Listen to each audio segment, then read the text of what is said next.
Well, we're sitting here in our cabin, and I'm getting a fire going before Miss Carly gets here. A cold Carly is not a happy Carly, so we're going to get it nice and toasty in here before she gets here. And since I'm down to my last one, I thought it would be a good time to talk about this because they are awesome. This is a fire starter, and it's an aged pine cone that has been dipped in flammable wax. And it has a wick on the end of it. And you just stick it in your fireplace and you put your tinder on top of it and you light it on fire. And it is phenomenal. And I'm going to show you how it works since this is the last one we've got. So hang on. Alright. So I don't know if you can see that or not. Fire starter in there. Got some good coals from the last fire. Some charcoal, I might add, piled up around it. Got my tinder pile on top of that. We're just going to give her a little light here.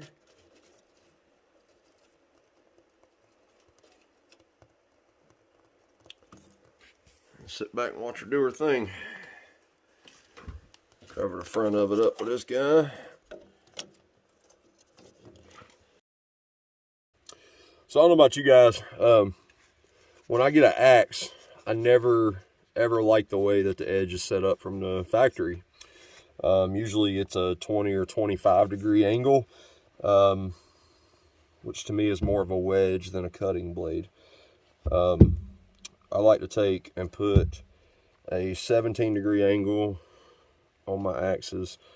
It is the same blade you put on a pocket knife, basically. And fair warning, if you hit your leg with this thing, it'll cut it off. It is as sharp as a pocket knife. And if you get a quality axe, this is a Husky, then it'll handle the blade. It'll handle the edge and it'll stay sharp for you for a long time. You just got to take a new one. And I've got a Lansky knife sharpening kit. It has angled stones and an apparatus so that you can angle your stones. And I'll grind that 25 degree angle down to 17.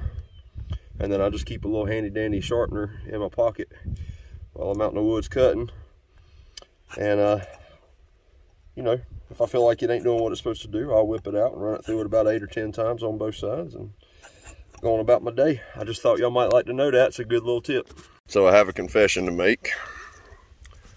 Carly and I were up here in the woods and we're cleaning out a spot for our greenhouse.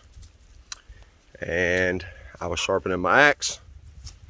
Very, very sharp. Cut my thumb. Let's go see how Carly feels about it. Let's see where she's at here. Up in there she is. Look at the booty on this girl. Babe. Yeah. How did you feel the moment I cut my thumb? Listen.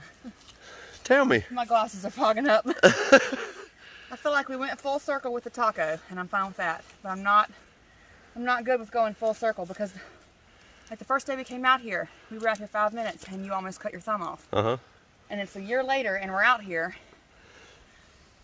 And if you cut your thumb off, what am I going to do? You know? I don't know. You promised me when we came out here, you were going to take care of me. And if you cut your thumb off or your leg, I got to take care of you. And I don't want to do that. You don't want to take care of me? I mean, I will. Because you love me. Of course I will, but I just want you to put some work gloves on because I think that's a easily preventable problem in the future. Okay. So did you bring some work gloves? I couldn't find them.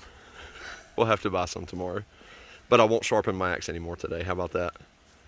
Well, the question of the day is, do we have enough of a ditch dug to bury a 10-inch pipe? It's all underwater. I don't fucking know.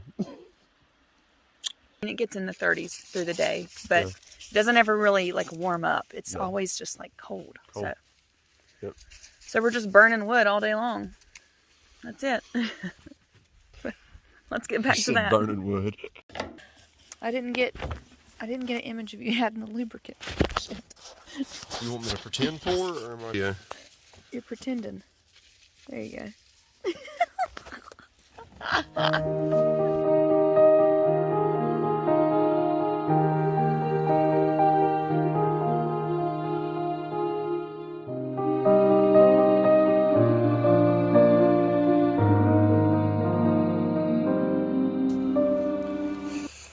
what's happening, y'all?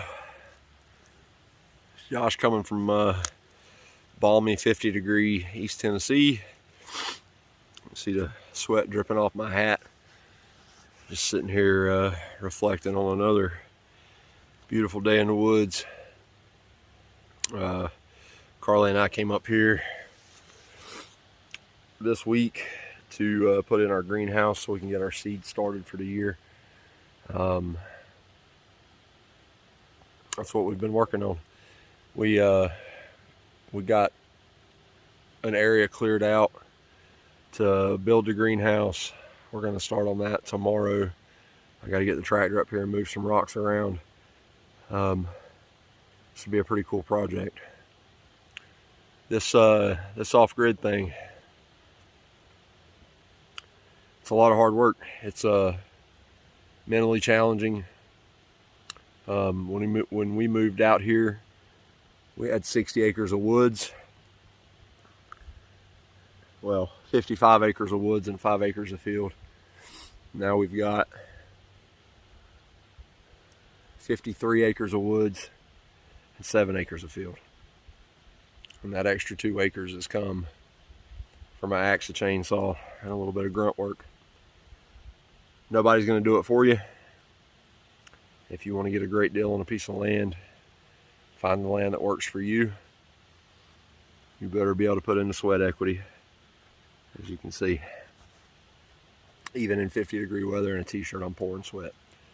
But long story short, we now have a spot to put our greenhouse. We have a beautiful view of where our cabin's going to be. And as we continue to clear, we're going to have more and more yard up here. I can't wait. Looking really forward to it. Looking forward to watching the food grow this summer. That's all for now. I'm going to grab some video of what we cleaned out, and I'm going to head down to the house and build a fire and get some water going for a bath, because I stink.